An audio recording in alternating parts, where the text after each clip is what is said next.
fight? Are we still in love? Why is it alright, baby? Can we still try? Tell me that we'll be fine. Are we still in love? They put a flag on a whole nother planet. Let's get into the sugar honey iced tea. Welcome everyone to episode 3 of the Black Bonnet series. I want to thank everyone that has been sticking with me till episode 3. I really appreciate you, and those that have been sharing, again, I really appreciate you guys. And I also appreciate those that have been engaging in conversations with me, who have been DMing me after each episode to let me know what they think, their thoughts, and their mindset about everything. Now let's get into the sugar honey iced tea of today's episode. Yeah, get into it. Okay, so today's episode is titled "The Deeper You Dig, the Blacker It Gets." Because the more you go into history, the more you realize Black people really are the founders for a lot of things in society, and we just don't know because, well, it's not in mainstream media and it's not exactly in our history books when we're in classes and stuff. And for me, I personally wanted to do an episode like this for the longest. I knew I was going to do an episode talking about Black history, but not in the typical classroom setting of it's Black History Month, take out your pens and pencils and write. Y'all should have a pen and pencil. Y'all need to take these notes down because I'm about to give you all the shit. But I just didn't know how I wanted to formulate it and in what setting, in what format to discuss it. And when Dr. Griff said the words, "The deeper you dig, the blacker it gets," I was like, that's it. That's it right there.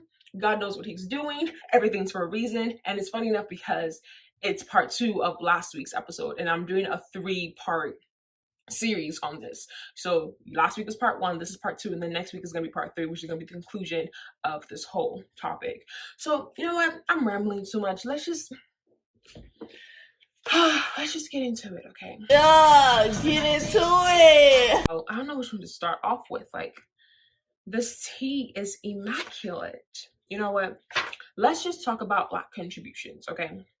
Number 1, I don't know if you guys have ever heard of the Moors.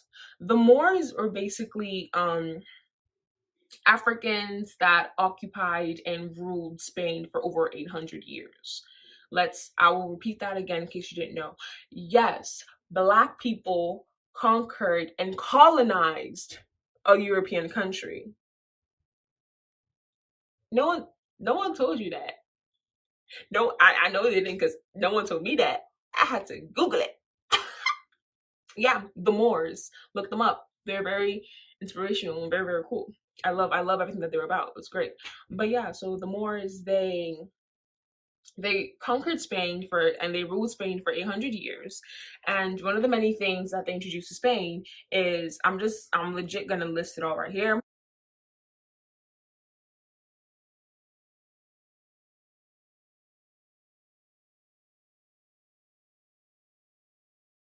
And then another gaggery tip that y'all didn't know was that it's because of the Moors' contribution to Spain and Europe as a whole that Europe was able to leave the Dark Ages behind and move into the Renaissance era. If you look at the history that we're being taught in our classrooms, all we ever saw was that Europe magically came out of the Dark Ages into the Renaissance.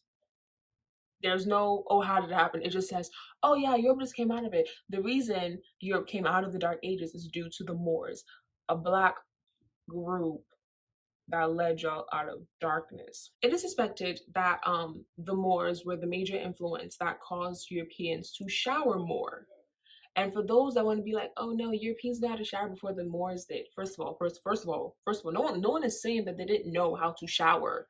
No one is saying that. What I am saying is the Moors influenced them to shower more than once a month or once a year. Because the thing is, back in those Dark Ages time, it was believed, because of course the main religion was Christianity, and back then what they viewed was that if they didn't have a secure a secure public bathing spot, and they viewed it that if you were showering in public, because again they didn't have a secure spot to really shower, everything was kind of public, that you were sinning immorally and that it would cause people to have an erection and be attracted to you, which is a immoral sin. We all know how the Catholic Church gets down. So because of that, a lot of people didn't shower that much.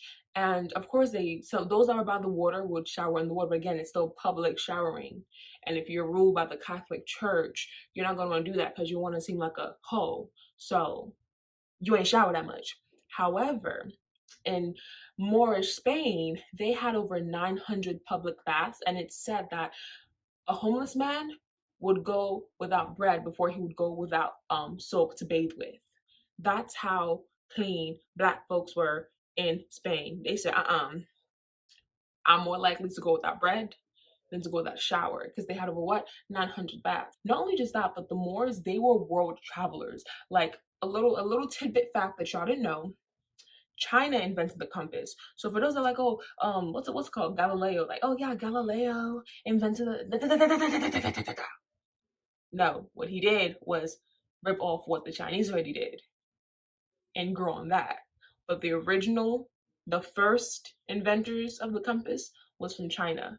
And the Moors brought the compass from China to Europe so they could know how to travel. Because again, the Moors, they were like, yo, we already did this, honey. We've been there, we did that. What's next? Next caller. What is next? Their main city was Cordova, which is the heart of Moorish territory in Spain, was the most modern city in Europe. The streets were well paved with raised sidewalks for pedestrians. During the night, 10 miles of street were well illuminated by lamps. This was hundreds of years before there was a paved street in Paris or street lamp in London. So what you mean to tell me is that sidewalks was a creation of the Moors? Who would have thought a Black person, introduced sidewalks to Europe?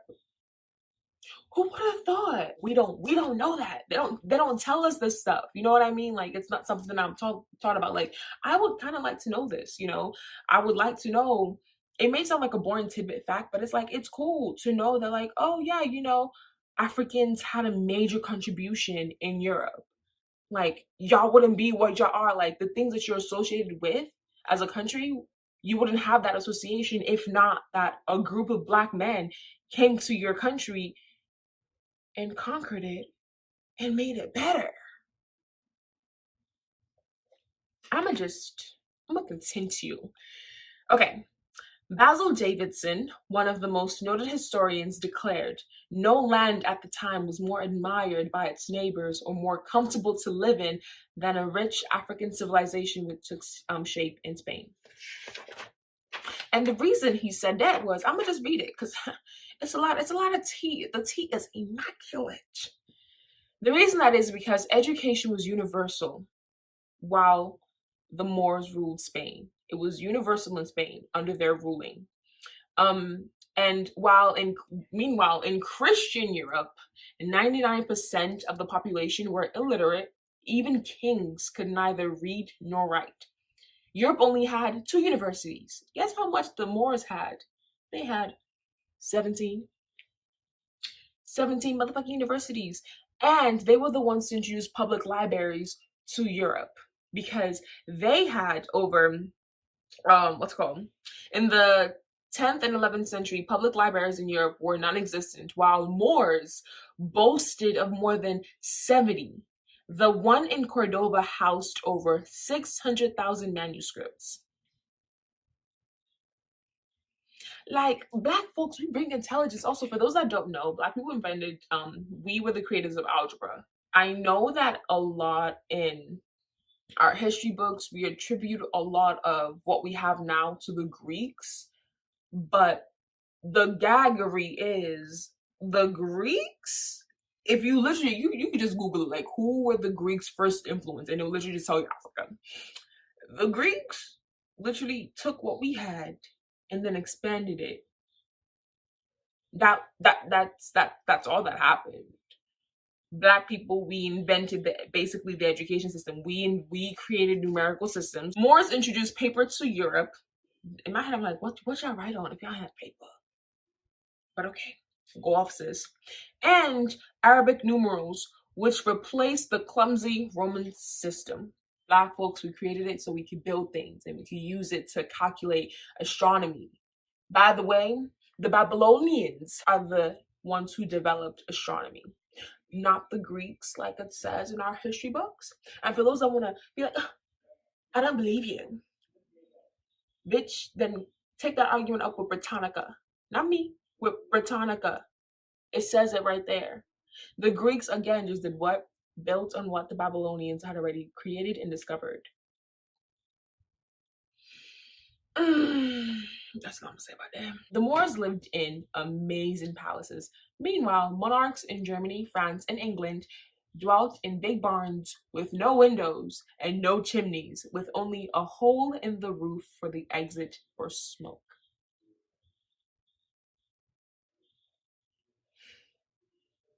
That's so sad. And yet, a lot of people try to come for Africans like, oh, how could Egyptians have built the Sphinx and pyramids? It must have been aliens because there's no way Africans could have done it. Honey, we Egyptians, they developed paper. They developed medical surgery. Yeah, yeah, yeah. Egyptians were the first documented people that did medical brain surgery. They developed the tools that people still use today in surgery. And you want to tell us that we can't build pyramids? Bitch, we invented algebra. And we can't build pyramids? No. No, ma'am. No, ma'am. No, ma'am. No, ma'am. Some of my like fancy bougie food lovers, y'all might like this one. So Zerb, right? He's a famous, like back in the Moorish ruling time, he was a famous musician, and he basically changed the style of eating by breaking meals into separate courses, beginning with soup and ending with desserts. So for my people that be at like 5-star restaurants and be like, oh, I'll have an appetizer with soup, ending with dessert, you can thank a Black person for that. All you chefs, know where your technique comes from. Black people. That's all I'm gonna say. Okay. All right. Now let's move on to the Egyptians because I love Egyptians. I think everything they do is like so cool and so methodical. And I do want to say this, right? It irks my nerve that people only, when they think of mythology, they just go immediately to Greek mythology, and it's BS because Greek mythology was influenced by Egyptian mythology. Like, do your research. You're gonna see that these gods be having a lot of similarities, and it's like, how you, where did, They also developed a calendar and clocks and a way to like measure time.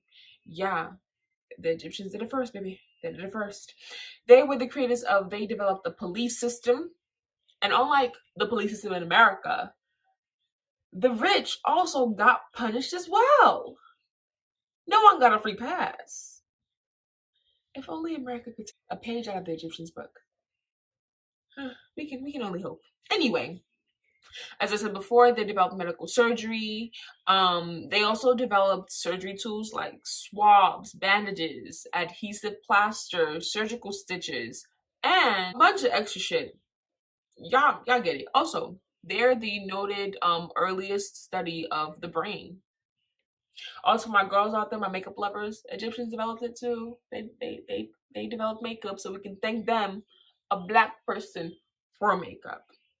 Of course, back then they said it was something simple like eyeliner, And for my wig lovers, Black people as well. Toothpaste they also developed, and one thing I do want to talk about is that, like, now that I've given you these facts, now let me talk about the sugar honey iced tea about the Egyptians. What frustrates me is that if you look at any picture of an Egyptian pharaoh, an Egyptian ruler, an Egyptian anything important, if you noticed every single image, their nose is cut off or half their face is smashed off. And for a while, people were suspecting, and I say people, I mean Black folks, they were suspecting that like they were purposely damaged because why is it that every single, like even the freaking Sphinx. You can't even find a Sphinx in a like perfect condition with his nose still on. Like, what kind of generational curse is that shit? You know what I mean? People were suspecting that like either when they were discovered, someone would purposely cut off the nose or break the face in half. And for me personally, I knew. I'm like, ain't no fucking way that every single sculpture, every single image, you can't see the features that really identify their ethnicity. And then, of course, CNN being CNN, for some reason, they decided to do a whole article about it. Basically, long story short, he just basically said like people would deliberately strike down the noses and faces of Egyptian art because sometimes they had too much. He suspects that sometimes it will be too much of a Negro feature, and I'm just like, well, I knew that, but thank you for confirming it, from the words of a historian themselves. Thank you for confirming it. His other theory was that he suspected that people back in that time would also sneak into the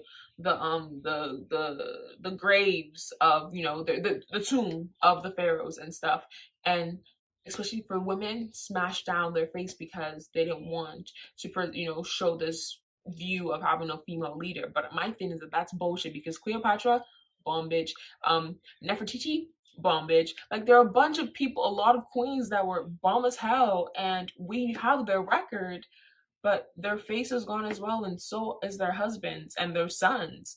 So I'm like, you can't tell me that like, oh, out of everyone, they all were like, you know what, this person got to go because we don't want to show this person's image when they get discovered down the line, or we don't want them to go into the afterlife because back the Egyptians believed that like if you destroyed any part of a human being's image like in a statue form, then they wouldn't go to the afterlife, because for the spirit to fully submerge to the afterlife, they have to be in their full form. So everything has to be intact: the nose, the eyes, the ears, the hands, everything. So he suspected that like they would sneak in to break off a piece of them so their spirit wouldn't go into the afterlife. But my thing is that I just feel like regardless, I still believe that like it's really disheartening to see that like certain historians may have 90% tampered with images of people that look like me and you. That's not your job as a historian.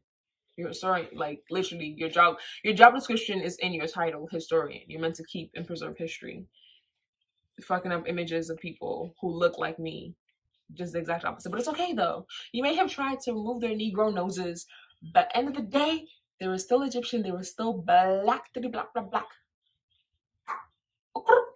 Mansa Musa, he is the wealthiest man in modern history. His estimated net worth now would have been 131 billion, and he's just well known because he was just really rich, and he really brought Mali to wealth, and he had such an extravagant wealth and network.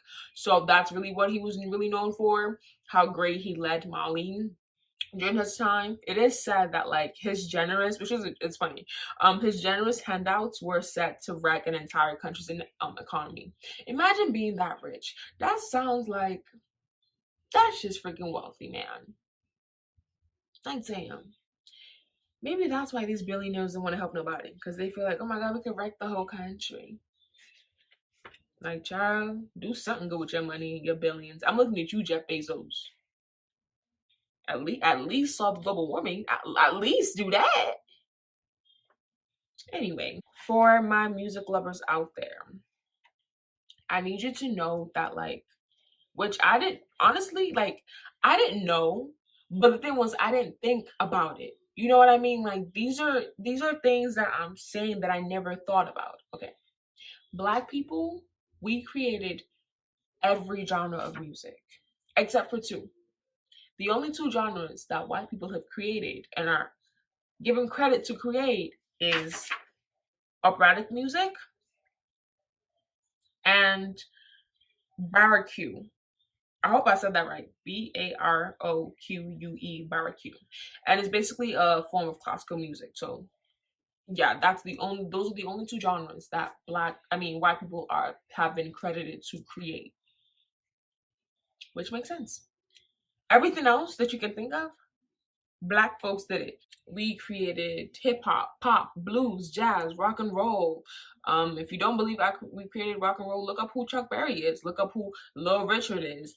Look up who Fats Domino is. Like the list goes on. Okay. We created spirituals, gospel, which we already knew, and we created country music. We are the creators of country music. I mean, cowboys were black back in the day. Like, and that's what I want to say though. Country music slaps. Okay. For my emotional beings, because everybody got that one little like in my feelings playlist.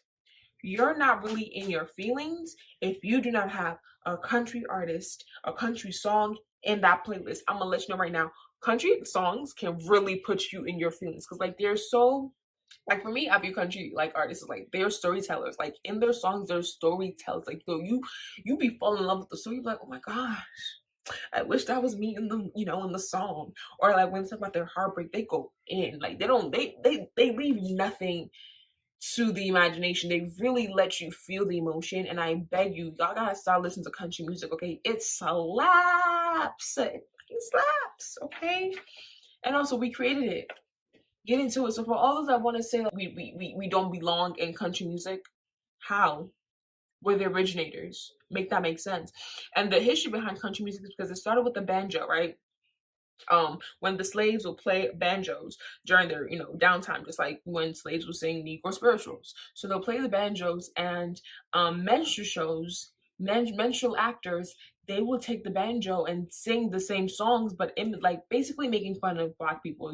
That's the whole point of minstrel shows, to make fun of black people in a negative light. So they'll go around making fun of black people with the banjo, and that is how white people stole the sound from making fun of us. They're like, oh my gosh, wait a minute, this actually slaps.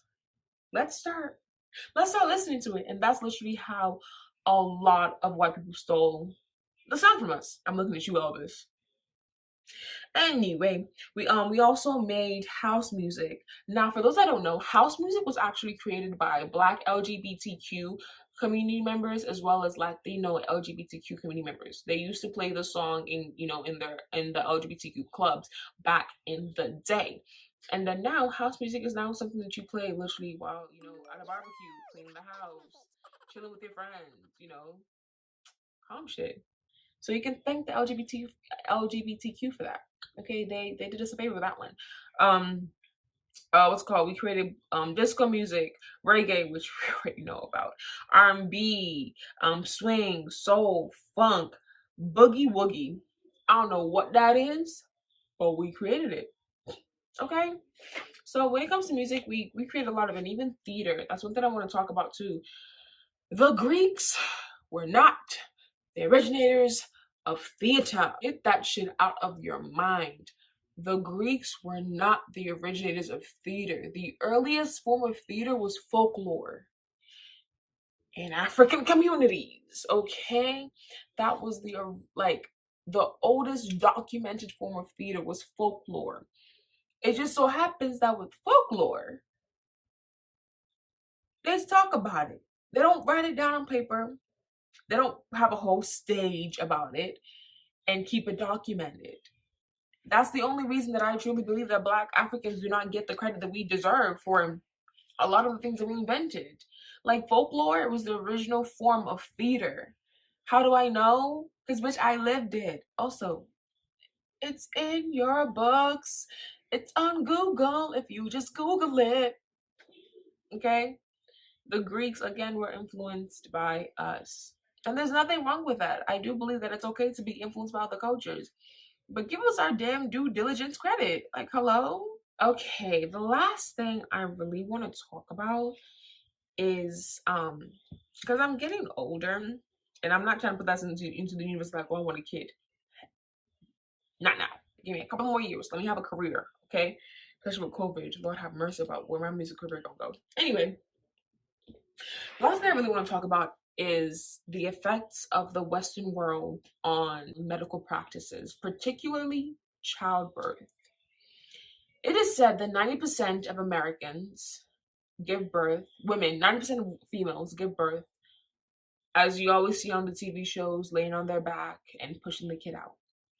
The gaggery is That's the wrong way to give birth. In the Netherlands, 30%, and those are not a major percentage, but 30% of women give birth either in the squatting position or at home in the water bath, like on their knees. They do a natural birth. They don't go to the hospital. They don't need the epidural. And the reason that's I'm saying this so like I can get you to understand that like Western world, as much as you guys have done, y'all have done so much more damage than good. Because even doctors, when women are pregnant, they always encourage women never to sleep on their back because what? It cuts off the blood flow to the child if they sleep on their back, right? But yet for some reason when it's time to give birth, they're like, nah, fuck that shit. Put your ass in your back and you'll raise your knees up. First of all, that goes against gravity.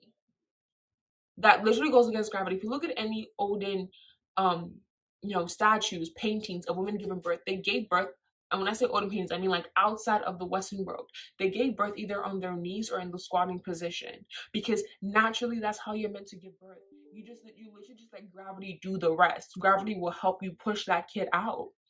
And it is a proven fact that women that choose not to do the whole Western way of giving birth, they have shorter labor periods, less pain, and they barely ever need epidural. Like that's one thing I need y'all to understand, that like the Western world, y'all tried to do something. Y'all tried to do it. You know, y'all developed nations tried to do y'all tried to do something. I don't know what it was, but y'all tried to do something. But the gaggery is y'all didn't need to do something if you just let black people do what black people do. You didn't need to come and be like, oh well, we know what's right, with your savage ass. Y'all don't know what's right because y'all were melanin deficient.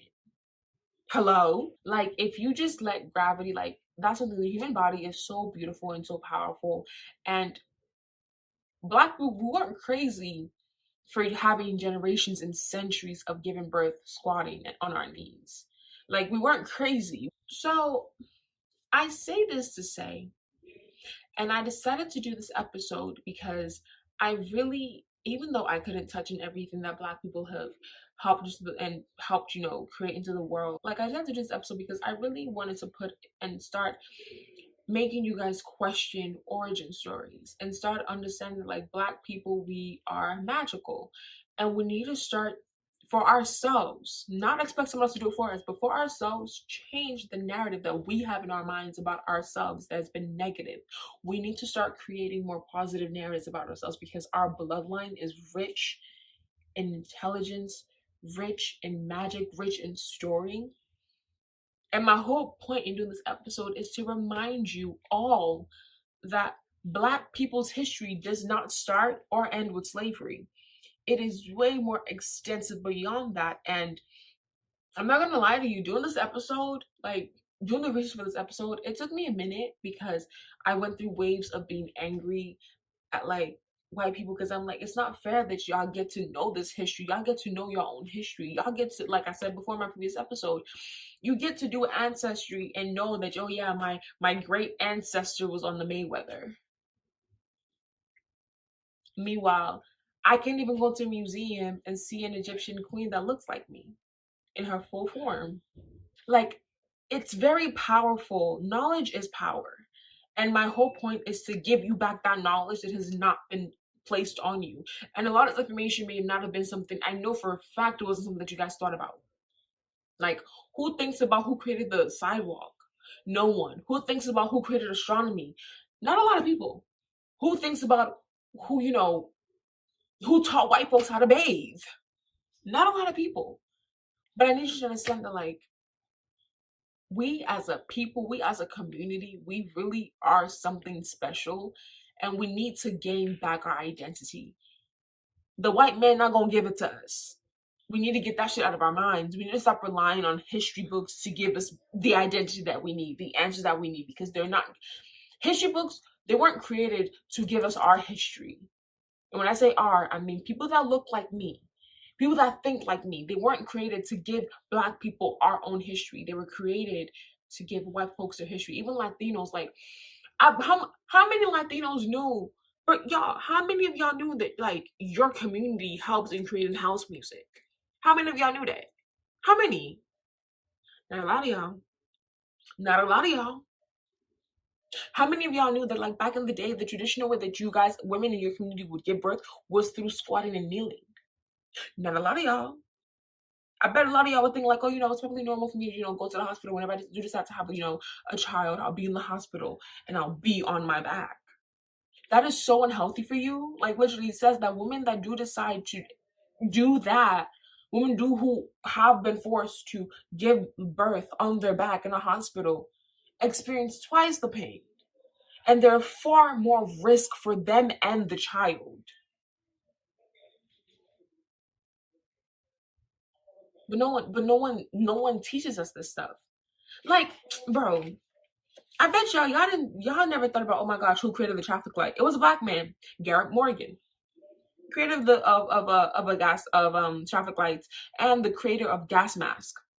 So for all you people that are like, oh well, my grandfather fought for this country. Yeah, and a black man invented the gas mask that he used in World War II. Okay, the inventor of blood banks was Charles Drew.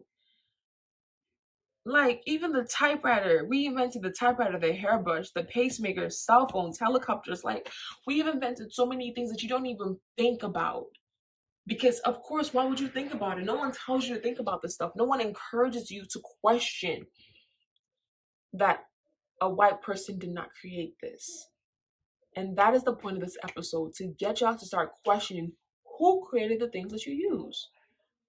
Who created light bulbs? The gag is, the current light bulbs that we use was created by a black man. Yes, Thomas Edison founded this idea, but it's like the Greeks, they built on someone else's idea. The black man, the current light bulb that we use right now was invented by a black man. Okay, but I say all this to say that as a community, we need to start breaking free from this idea of not questioning things. We need to start questioning more. We need to start thinking more and analyzing every little thing a bit more. Because, like I said, the deeper you dig, the blacker it gets. We fight always